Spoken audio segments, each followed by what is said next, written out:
Hello and welcome to another episode of StudioTech. And as always, I am joined by my good friend, Mr. Vance Willis. So Vance, thanks. Hey, you're not Vance. Hey, it's no. Benjamin. Hi, Mark. Hey, how are you?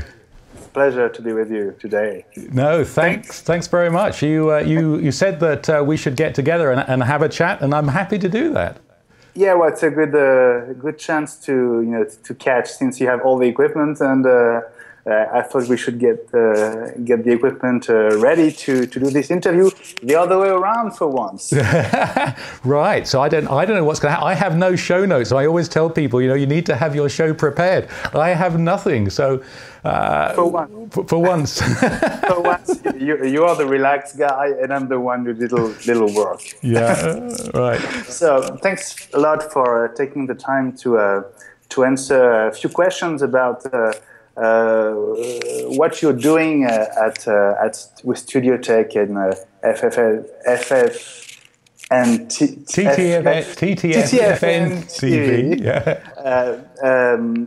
and also about the what your show represents for many people now who are following the news and the updates about the hardware and software and switching devices and all these new category of filmmakers, of live show makers. It's a big revolution that you're trying to follow every day. So we are following this revolution as well, and I like your shows very much. That's why Thank you. I thought we should do this interview to know a little bit more about your background, and you show a lot of things about how you do what you do, but I think we can go a little even further and talk about the what happens behind the curtain a little more. So if you're okay, that's what we're going to do for the next few minutes. Yeah, sure. Yeah. I'm happy to do that. So so fire away with your questions. So first of all, tell me about your background, Mark, because I heard that you had a background in the computer industry. But what exactly is your job? What do you know the most? Oh, that's a very good question. So now I am full-time working in TTFN TV. It's a company that I started at where are we now? About a year ago. We started with a few video podcasts before then. With something called TechCast Focus, and I was shooting those with DSLRs, etc. But we'll come back to that. But before that, for the 2 years ago, I left IBM. I was in the corporate IT world for just over 30 years. Most of that time spent in the PC business, working on PCs. I joined the IBM PC business. I think it was in 1982. And so a long time ago, and I can't remember what the numbers were, and they never wanted to talk about numbers, but I think in that first year, I think we sold 2,000 personal computers, and we thought that would be it. There's no way that we could sell more than 2,000 personal computers in the UK. I did lots of jobs, and I actually worked in Paris for nearly 3 years. So that's what I thought. Yeah. So I was traveling to Paris every week. I was in La Défense. I have lots of Marriott points from the Renaissance Hotel, and I have lots of frequent flyer miles on Air France. But now you need them to go to NAB and those shows. I haven't used them for that, because I promised my wife that we will have a round the world trip at some point, and we'll we'll use them for that. So my background is IT, a lot of it in the PC business. But I started off as an engineer, fixing mainframes. So I was a hands-on hardware engineer. So I have an engineering background. So what happened to you? Because you switched to video and live video shows. So what was the switch moment for you? What made you change from computer hardware to doing video and live shows? Well, it wasn't really that much of a switch, because my hobby has been video for a long, long time. I bought an old VHS video camera when you had the pack that you had on the shoulder strap, and it was it was this big, and then the thick cable and the video camera. And I bought one of those probably in the late mid 80s. I would think. I mean, it was in the mid 80s, and it was fantastic. And was Thomson, Hitachi, or what JVC. Brand? It was a JVC. I think was the first out with this portable system, and then after that I had a JVC sort of shoulder mount compact VHS, and then I bought an Amiga, and of course with the Amiga, with the video toaster, you could start playing around with video. So I did some videos for work, but only because I could. But I've always played with video. And in fact, I was part of a company where we sold television transmitters to radio hams, radio amateurs, because I'm a radio ham as well. So again, engineering, and we were sending fast scan television, around the UK. So video and television and broadcasting are not really new to me. They're something that I have played with for a long time. And when I found out about your MIDI software, for the controlling Wirecast, right, with the Nano control, I thought, okay, this guy also knows how to develop software. So he has all the cards in his hands. Yeah. Well, I've always programmed as well. I mean, I've done never for work, for business, as it were, just for playing around. In the UK, there was a computer that was very popular. Probably must have been back in the 80s, called the BBC microcomputer, and it was a 6502 based machine, with you plugged in a cassette deck to record your programs to. Though you could upgrade to a 5 1/4-inch floppy disk with, what was it, 180K per side? I can't remember. It was very little, and I learned to program on that. And I programmed in assembler, programmed in BASIC, programmed in all sorts of, and I've kept it on.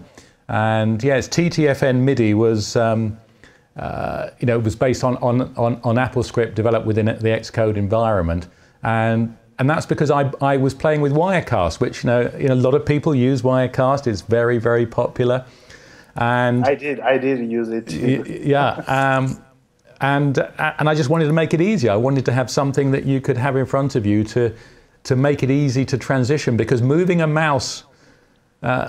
Clicking while you are doing something is pretty important. Like answering the phone. Right? Yeah, like answering the phone. So Mark, the nice thing, and that's also why I like your shows, is that everyone can feel that you have a background and that you know what you're talking about, and that's very, very interesting for everyone, because. You and Vance, you can compare things together, and you can measure and understand the improvements achieved by new products and new software updates. So this background is very interesting, and to have both your computer and video background together, that's I think one of the keys of your success. So I think you're right. I think it's an engineering background, an understanding of computers, and understanding video, how it works, how you should use it. It is a great combination. And so when I was lucky enough to stop working for IBM, and I was looking for something to do, I thought, well, what better than to do what you enjoy doing? Yeah, that's what I do too. That's also what I do. But how did you make? I mean, you're doing what you like, but sometimes passion doesn't make a living. How do you turn passion into a living? Yeah, this is true. Now I'm in a very lucky situation in that I'm not having to pay to put food on the table. That's live. Okay, we saw it. We can continue.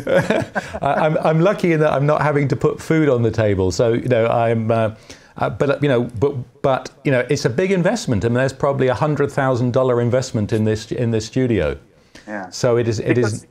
You built a whole. I mean, there is a video and several videos on your website of the building, but your studio is in a house that you built on purpose, right? Yeah. I mean, and I physically built the building as well. I mean, I did. It is internal. It's 10 meters by 4 meters. Yeah. Which I think it's a reasonable size. I mean, it can always be bigger. You could always have it much bigger. But it's a reasonable size, and it allows us to have sort of a couple of sets within the room, and you know. It's in your garden, right? It's in the garden. Yeah. Yeah. It's in the garden. So we had to dig a trench to put the electricity and the Ethernet cable and water and everything. So that took about 3 months of my time. But I physically built the building. So I had quotes to have it done for me, and it was very expensive.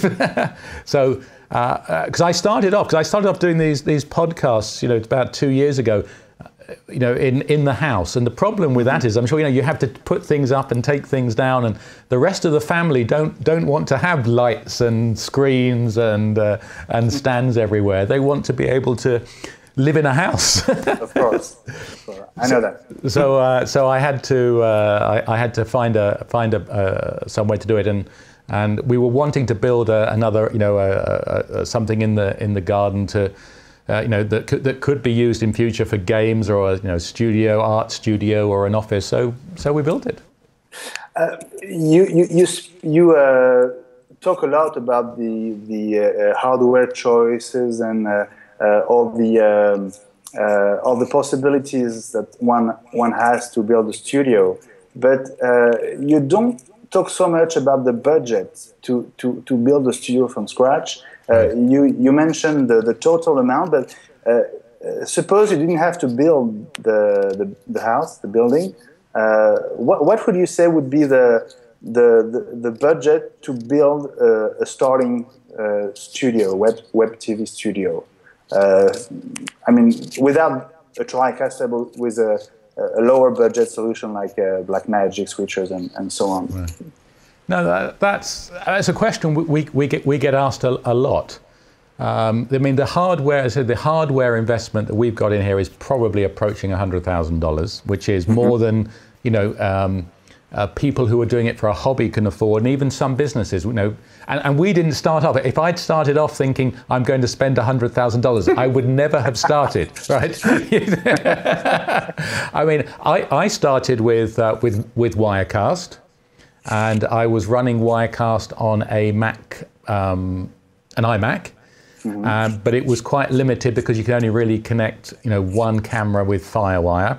So I then decided that we would build a Mac Pro, which, you know, with multiple inputs, and we did that. And I guess that was what, $8,000, and then you got the cameras. But today, when people are asking, you know, where should I start? It really depends on what you're doing. If you are doing it as a hobby, if you're doing it as something you want to try, you want to get a message out, I think, you know, Wirecast or Bid Blaster, great places to start, and see if you like it, see if you enjoy it, and see if you get any traction. Because you think you have a message, you think you have something to say, but will people want to listen? But then the next step up of having a studio set up, I think you are, you know, you are probably going to look between the I know, $5,000 to $10,000 if you're buying a Blackmagic television studio for $1,000. You are then buying 2 or 3 cameras, say at $1,000 to $1,500 each. You then got to have mini converters to convert it to SDI, and then you need a monitor, you need a computer, you need a few lights. So I think, you know, for $5,000 to $10,000, you can get a, you know, what 10 years ago would have been unthinkable, you know, almost broadcast quality setup. That's the thing that you're demonstrating every week. it is that everyone now, or almost, can give a try and become its own producer. Tell me about the people who follow your shows and the feedback you get. How do you quantify the increase of popularity that you get, and who are your viewers? Do you know that? Okay, that's a great question. We have a couple of metrics. Obviously, we look at the number of views of videos every month, and they have been consistently going up. I mean, we are getting around 20,000 viewings a month of videos, which is, you know, is pretty good. We also look at the number of YouTube subscribers. Now, I ignored YouTube.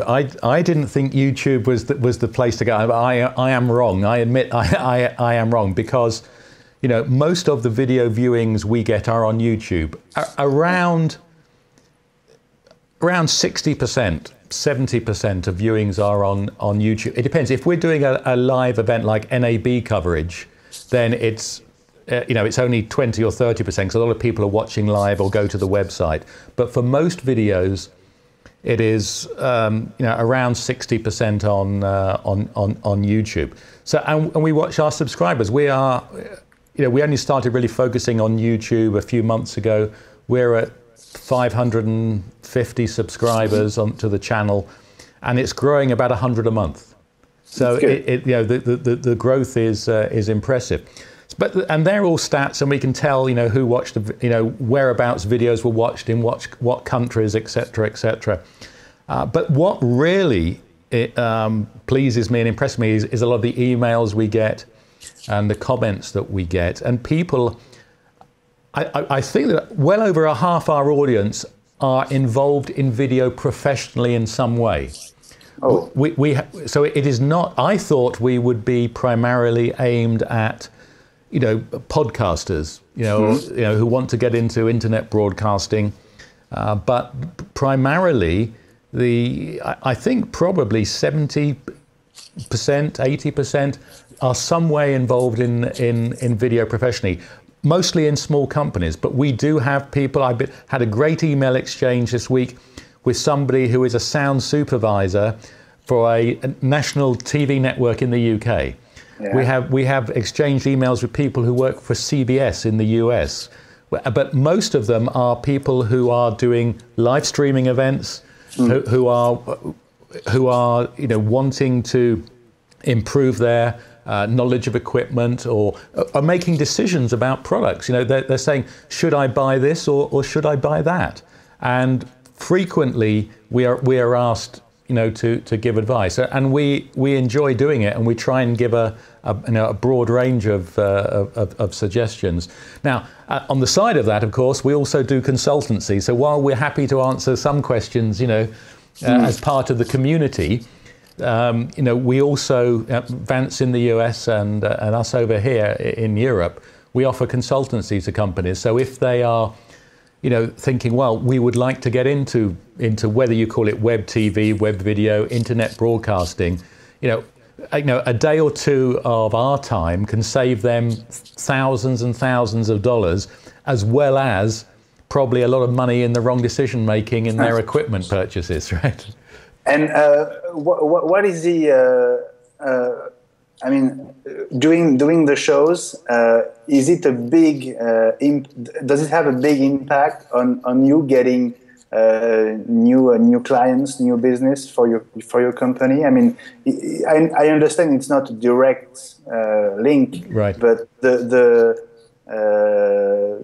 reputation of your show and the quality of your broadcast, and does it attract new companies wanting to get your advice? I mean, on a professional way.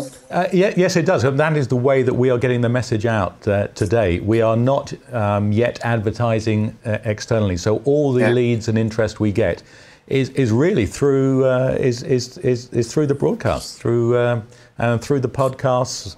And you know, the chat room and emails, and it is great, and it is growing. I mean, it's not, you know, it is not paying for the studio yet, but it is growing, and there is a lot of interest out there, and we are, hoping to be in a position to help people as much as we can, and whether that's free advice to people at the simple questions, or whether it's consultancy or integration help elsewhere.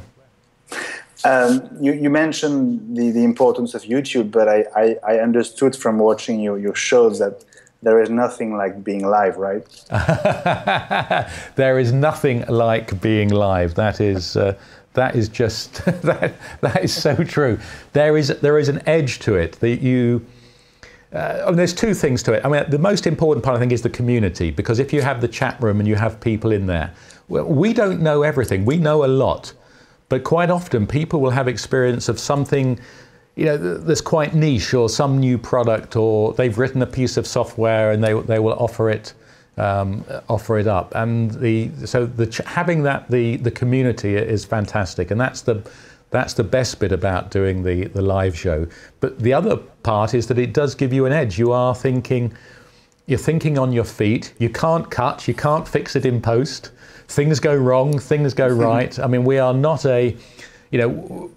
we don't have 15 people, all doing different jobs. We don't have somebody on lighting, somebody, adjusting the audio level, somebody, on the switching. It is just, normally it's just Peter or one person here producing it, or like now, with a keyboard, and I'm pressing the buttons in appropriately approximately the right order, sitting here. But doing it live is really, it's a different level. And it is much more exciting, it's much more enjoyable, it is much more frustrating because when things go wrong, and we have had our internet connection go down 1 hour before a show.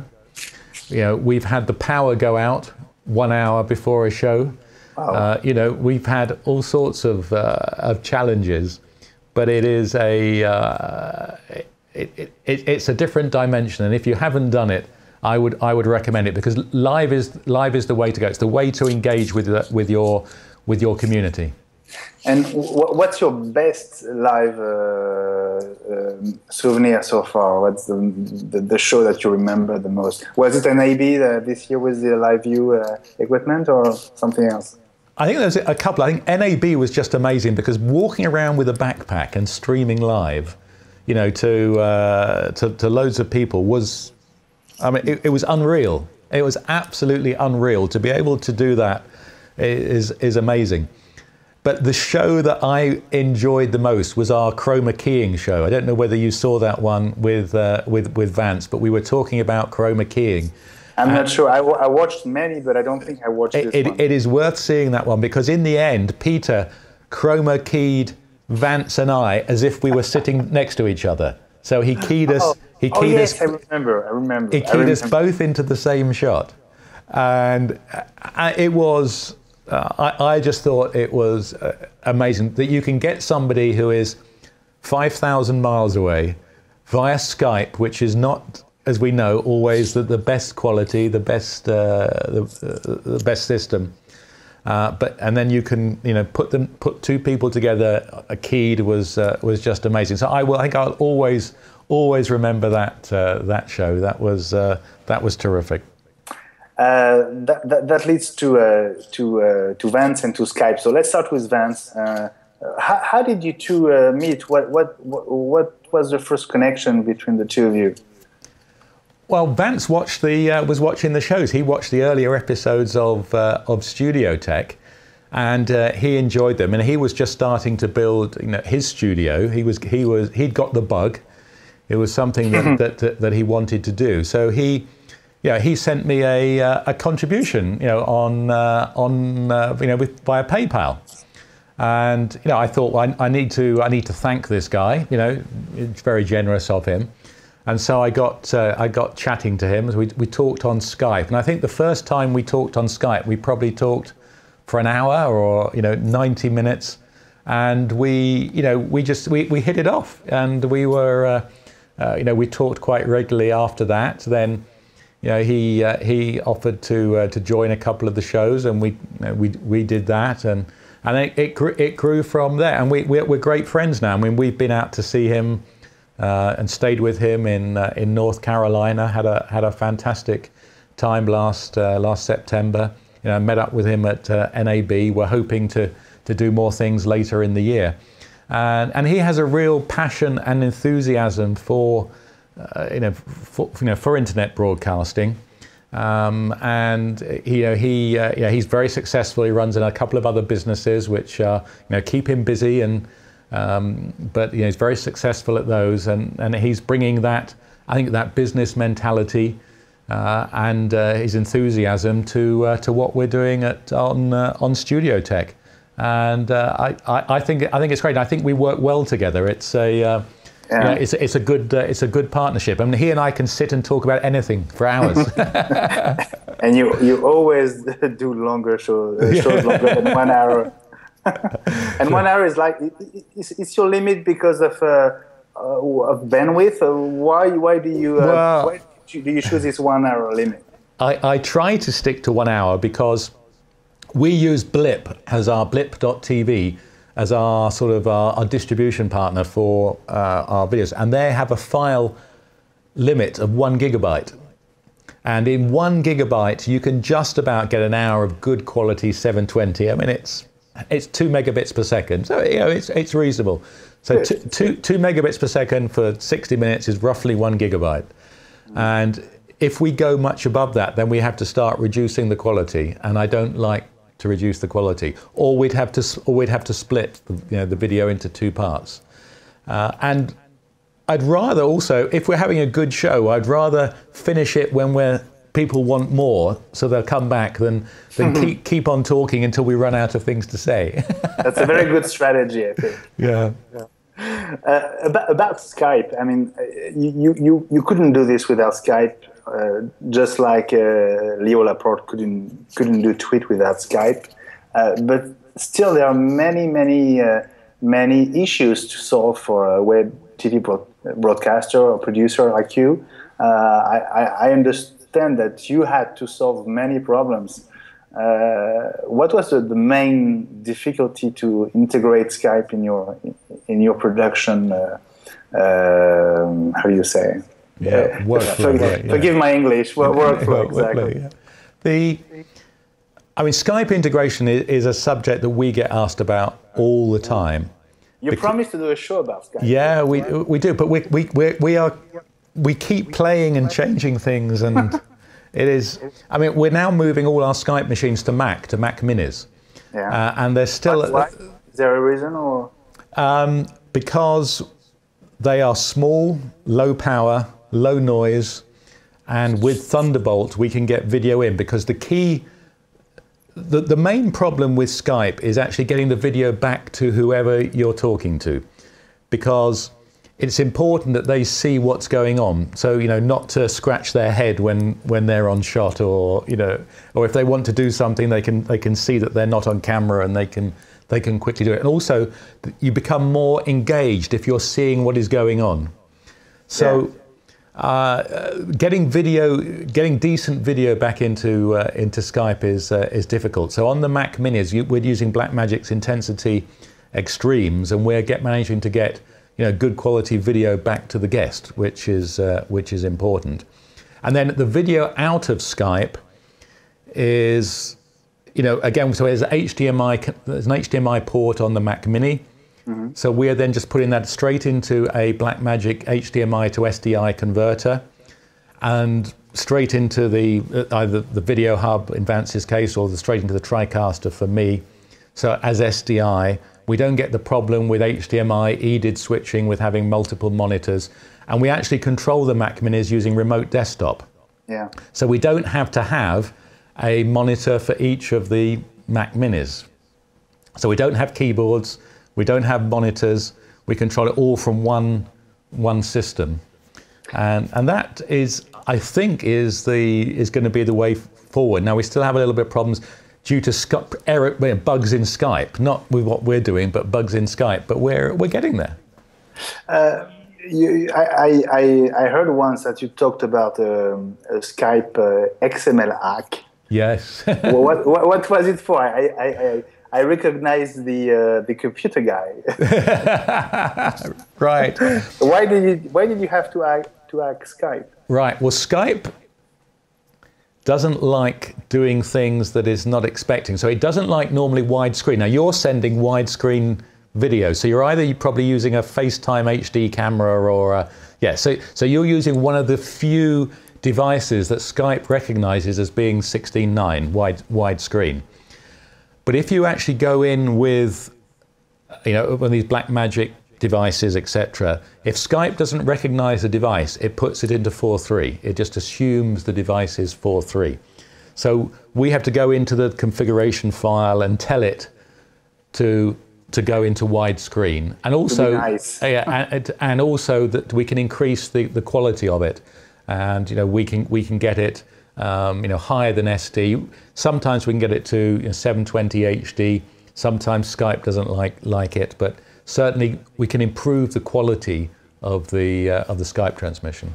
But do you mean that today, even with the Mac Minis and the Thunderbolt input, you still need the hack to be able to? We still need the hack because Skype doesn't recognize, the Blackmagic device as a valid input, and it just goes to a sort of a default settings of 4:3.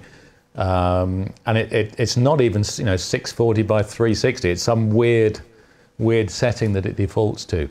So the Skype, saying a Skype hack, it is a bit technical, but with a sheet of instructions, it is possible to change it quite easily. And are you still using the 2.8 version, Mac version, or did you find a way to use the latest? 5.6 seems to be okay. 5, 7, 8, and 9 we're up to now, aren't we? I think are problematic. But we have a bug reports into Skype. We've had bug reports into Skype for over a year that they have not fixed. I mean, since Microsoft bought Skype, it doesn't seem to be so consistent, or no. Well, what happens in your opinion? You know them quite well. Well, I think they're still. It'll be probably another year or two before you really see the influence of Microsoft on them. Good or bad? I think it could be good. I think some of their quality control stuff, etc. I think could be good. But the real thing for internet broadcasters is, what is there out there? What is going to come that we can use instead of Skype?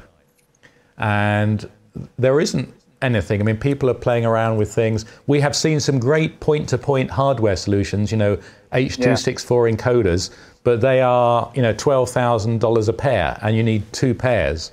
So, and then everybody had, so, you could envisage it. If you had 2, studios, and commercial studios, you would put them in, but you and I wouldn't have a pair each, so that we could do this, because that, it's just not affordable, not affordable.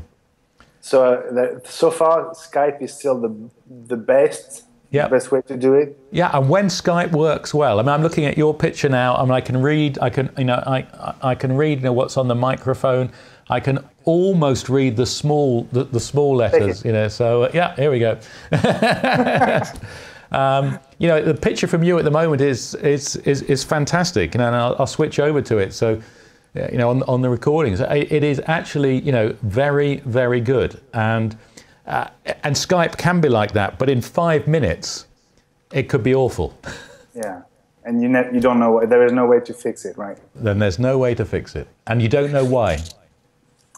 Let's talk a bit about the technical revolution before we say goodbye to each other, Mark. Okay. Do you feel that there is like an acceleration in hardware improvements thanks to companies like Blackmagic? I feel that they're like the Apple or the Sony of the 80s. They are leading this revolution. Is it the way you see it?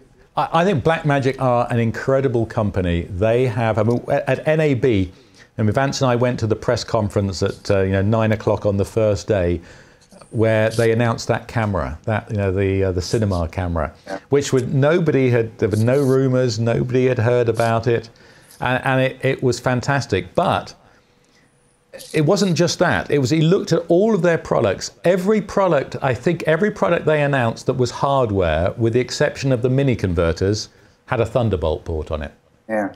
every single product. They understand that this is where things are going, and they have their business model is, they look for companies that aren't doing well, and they buy them for a good price. They take the intellectual property, and they re-engineer it. They put their engineering to it, and they cut the prices in a very impressive way. They cut the price. I mean, the Terenex encoders were $80,000 or $90,000.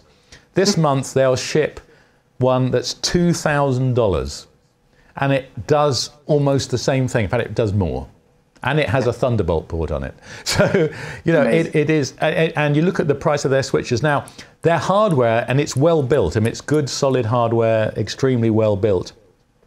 I think where they do not slip up, but where they're slower is in the software. The software is always lagging the hardware. So what happens is they announce a product, and quite often when it first ships, the software doesn't enable all of the function, and you have to wait a couple of revisions of the software to get the upgrades. But they get there. But it is it's the old thing that the hardware actually is quite simple to design, and they're very good at it, and it's the software that takes the time. What is happening with this technical revolution is that new filmmakers, new show producers have the ability to do what they wish they could do. The same people 20 years ago wouldn't have that chance. Yeah. So, what do you think of this new generation of video content creators? You are in touch with them, obviously, with your show. So, what can we expect from this new generation? I think it's fantastic. I mean, it's really a sort of a democratization of of broadcasting. If you had a message that you wanted to get out, whatever it was, up until a few years ago, or even relatively recently, it was in the hands of the newspapers, the radio stations, or the television broadcasters, and you had to get them to talk about your message. Well, that's no longer the case. Now, if you have a message, you can get it out on audio podcasting. You can start an internet radio station, assuming you get your music licensing sorted out, etc. If you're doing music, and you can get your message out on video. So it is fantastic. So I think there are two sides to it. Real artists who are, want to, the Vincent Laforets of the world, who are just incredible filmmakers, right? I mean, that first film he made with the 5D Mark II, I mean, was just amazing. Yeah. And you just look at people like him and many others, and it is fantastic. And we're seeing what they do, when they want us to see it, and they can launch it, release it without having to convince a television company or a cinema to do it. So I think that for those who have creative talent, it is opening up a tremendous opportunity. But then for others who just want to enjoy the technology, who want to use it, who want to talk, I mean, Skype, just Skype or Google Plus Hangouts. They're a great way of people very simply, without having to spend any money really on a studio, just with a simple webcam, to get your message. Because at the end of the day, content is king. What you have to say is important. It's great to have it in good quality. It's great to be able to have chroma keying and special effects. But if you haven't got a message that people want to hear, then you're nowhere. So I think it is fantastic. There is it 60 hours of video is being uploaded to YouTube every minute. They have 4 billion video viewings a month. There was a statistic I saw, and I might have got it a little bit wrong, but in 1 week, it might be a month, more video content is uploaded to YouTube than all the top 4 US broadcasters have created in the last 60 years. Wow. Wow. I mean, it's just amazing. So you're right. I mean, there's so many video content uploaded on YouTube and other platforms that you must focus on the message and on the content, because having the tools is not enough, obviously, right? That's right. I mean, it's good. Everybody can improve their technique, whether it is how you look at the camera or how you do your lighting or the position of the microphones. You can improve that, but if people don't want to hear what you're saying, it doesn't matter. But you can differentiate yourself. If you're in, if two people have the similar message, but one is in good quality and one's in poor quality, the person who has the better quality will win. Of course. It's the same with products. If you have two products and you want a new car, but you'll buy the one that you think is the better quality, So about products, Mark, that's almost the final question. What's the product that you haven't reviewed yet that you're looking forward the most to review in the very near future? Oh, that is a very good question. What's on your Christmas list? Well, I have up here, up on in the side of the studio, we have Mark's wish list, of things that I very much want to be able to review the TriCaster 8000, but that's very high end, and I understand that. I'm looking forward to getting my hands on the Blackmagic Cinema camera. I don't think it's something that we would necessarily have here in the studio, because I think it is more for the creative, those who are going to go out and make a movie, make a cinema movie, as in the name of the product. And I'm looking forward to the Teranex converters from Blackmagic. But another product that I have, but we haven't reviewed yet, is the Atomos Samurai, the field recorder. That is just an amazing product, absolutely amazing, and a product that I enjoy using immensely. And it improves. I mean, we had it on the Panasonic camera, our AGAC 160 NAB, and the quality off of the Samurai is much better than when you go through the codecs and it's compressed onto the SD card. So, but they're the products at the moment. I think probably the TriCaster is the top of the list, but and I'm probably going to have to go up to Newtek's offices here in the UK to have a look at that. But I'm looking forward to that. But in 3 months' time, there'll be a whole new set of products. I mean, that's this technology change in this industry. That it is always changing. Last question, Mark. Tell us about your plans for the near future. I know you have a lottery, or how you call it? A giveaway. A giveaway, a summer giveaway. Yes. yeah. So with a few very nice presents, I heard to give away. Yeah. In fact, we're launching that tonight on StudioTech Live. And we work with a lot of manufacturers. Manufacturers are very good. They send us products for review, and and we review them and send them back. And we have already got some products from Blackmagic. We've got some products from Telestream, and some other products coming along. And we're going to be giving one away probably for the next 5, 6, 7, 8 weeks. Every week we're going to be giving away a product, and it's. You're just going to have to come to the website and have a look, and you just have to tweet something, and we're just going to do a random draw each week, and it's very exciting, because it's us being able to give something back to our community as well. It is very generous of the companies who are sponsoring it. They appreciate what we do, and we appreciate what our community does, and it's a way of saying thank you. So we're looking forward to that. It's going to be exciting. That's great news. And do you have any more plans with Vance? We have lots of plans, but nothing we can talk about yet. It's good. If you have having plans for the future is the most important, even if you can't talk about it. Yeah. Well, things are always changing. You have to keep on top of things. Of course. Well, Mark Johnson, thank you very much for taking this time. And I wish you all the very best for TTFN TV and StudioTech. Thank you for having me standing up for Vance Willis for once. That's great. I've very much enjoyed it, and maybe next time I'm in Paris, we'll have to get together. Oh, sure. And if you ever need a French accent in one of your shows, you can always get in touch with me. Yeah, we'll do that. Well, Thanks very much. Good evening, Mark. Thank you very much. I've enjoyed it. Thank you.